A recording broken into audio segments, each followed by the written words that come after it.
मनुष्य का जीवन पूर्णतः ईश्वर की इच्छा से संचालित है अथवा स्वयं मनुष्य की स्वतंत्र इच्छा से संचालित है। हाँ, मनुष्य में स्वतंत्र कर दिया गया है।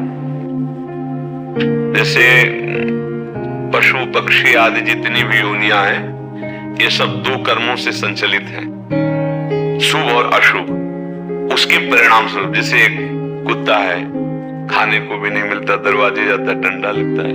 एक कुत्ता कार में चलता है, एसी रूम में रहता है, बड़े सुंदर सुंदर पदार्थ खाने को मिलते हैं। कुत्ता वो भी है, अब उसका भोग है, शुभ भोग है। शुभ भोग के अनुसार वो नया कर्म नहीं कर सकता, उसको अपने पूर्व कर्मों के अनुसार ही मिलेगा। लेकिन मनुष्य शरीर में हम नया कर्म कर सकते हैं, हम भगवत प्राप्ति कर सकते हैं। तुम्हारा क्या प्रश्न है? अर्जुन का कि मनुष्य का जीवन पूर्णतः ईश्वर की इच्छा से संचालित है अथवा स्वयं मनुष्य की स्वतंत्र इच्छा से? नहीं, अभी कह रहे कि दोनों में एक तार्किक विरोध प्रतीत होता है। दोनों बातों में यदि कोई सामंजस्य है तो कहां तक और कौन प्रभावी? हाँ, इसमें तुम्हें ध्यान देना है कि अभी हमारा शरीर और हमारी क्रियाएं अहंकार से चल रही हैं। भगवान के वचनों के अनुसार अहंकार विमूढ़ आत्मा कर्ता हमिति मन्यते।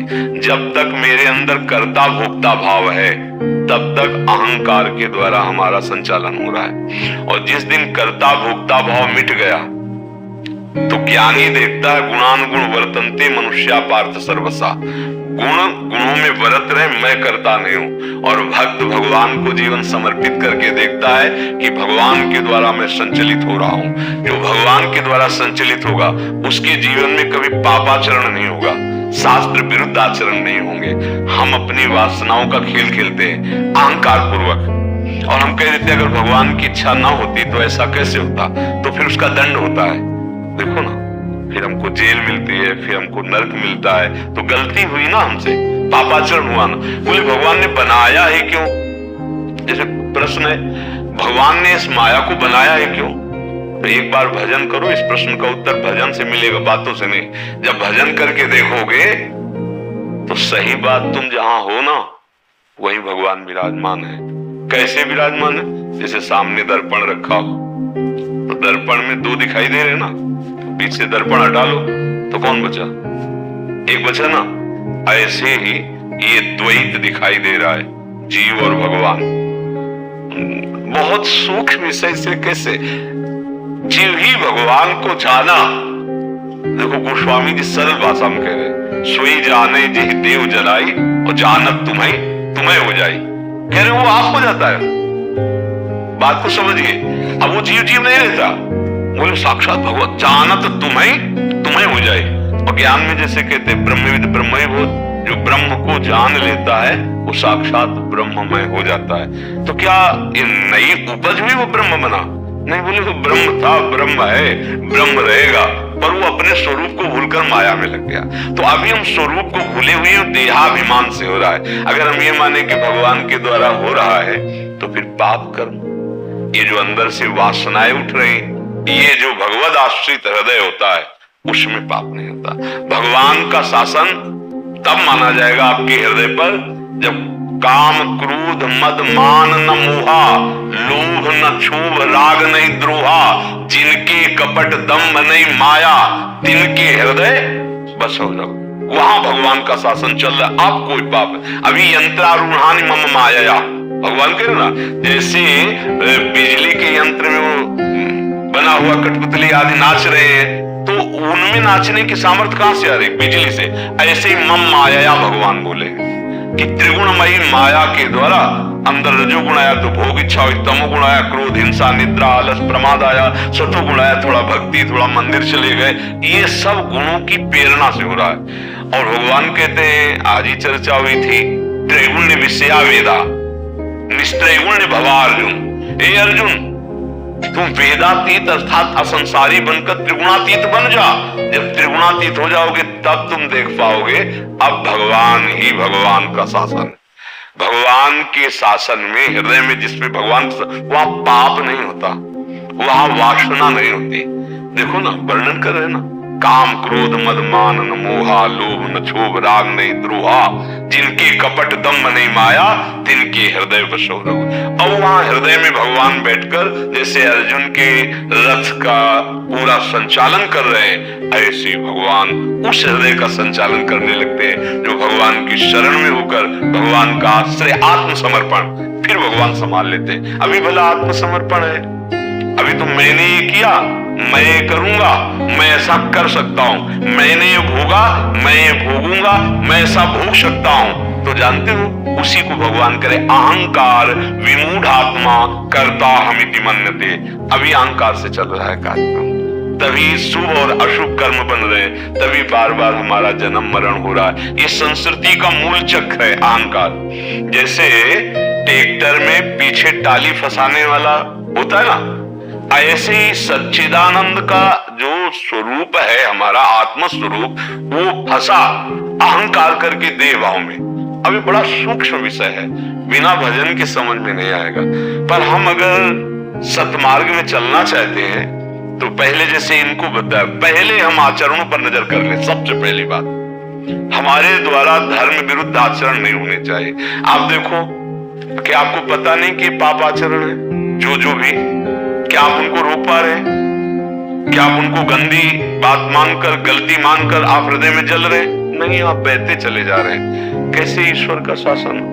हाँ, अब ईश्वर का शासन आपके ऊपर कर्म भुगताने के लिए लागू होगा। शुभ अशुभ कर्म करने के लिए आप स्वतंत्र हो, आप स्वतंत्र हो। आप अभी बुरा से बुरा काम कर सकते हो, अच्छा से अच्छा कर सकते हो, ये स्वतंत्रता दी गई है।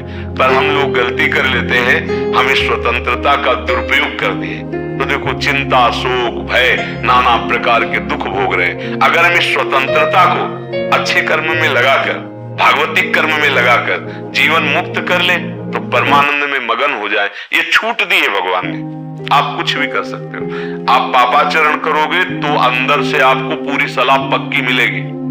यहां से पैर रखो, ऐसे नांग के जाओ, कूदो, ऐसे ऐसे तिजोरी खोलना है, ऐसे। पावर कहां से मिल रहा है? वहीं से मिल रहा है, पावर तो वहीं से मिल रहा है। प्रयोग करने के लिए तुम स्वतंत्र हो, कहां प्रयोग करते हो?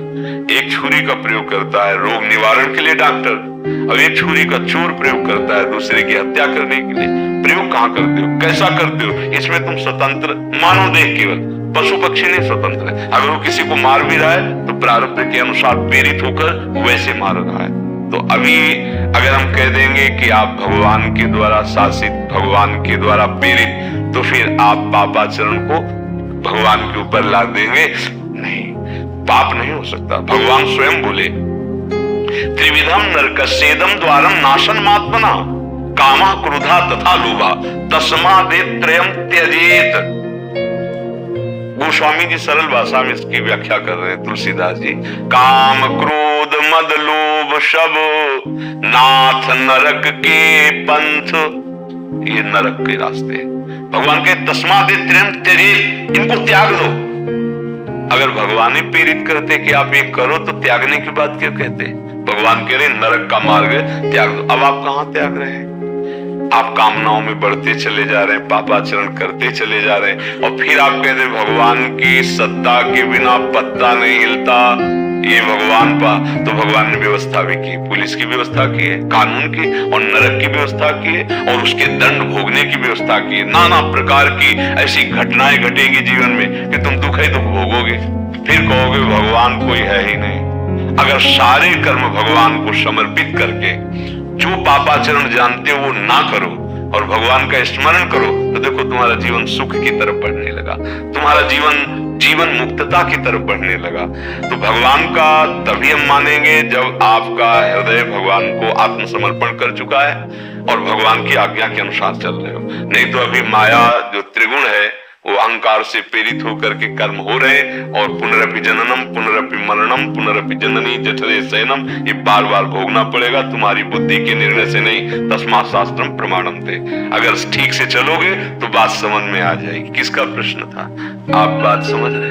हाँ, अगर आप भगवान का आश्रय ले लें और निर्विकारता की तरफ कदम बढ़ाएं तो आप देखेंगे जैसे अर्जुन का रथ भगवान हाँक रहे, ऐसे आपके हृदय में ऐसे पकड़ लेंगे।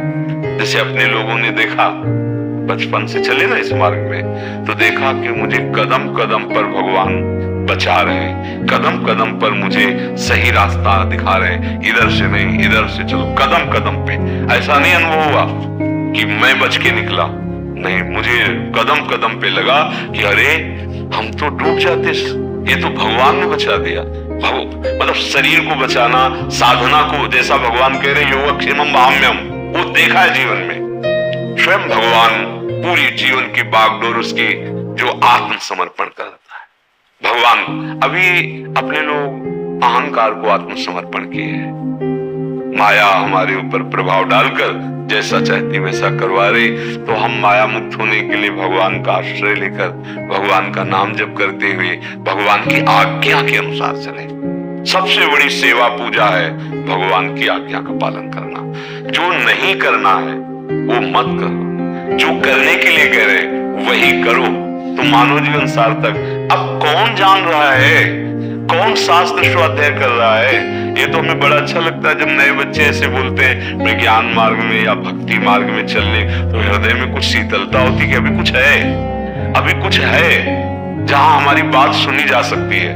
नहीं तो ये बात सुनने का अधिकार नहीं रह गया है, क्योंकि बुद्धि इतनी मलिन हो चुकी है। अब जो गंदी बातें हैं उनको मनोरंजन में ले आया गया है। तो कोई पाप नहीं है, कोई गलत नहीं है, वैसे ही मन फिसला हुआ संसार में, अब और छूट मिल गई।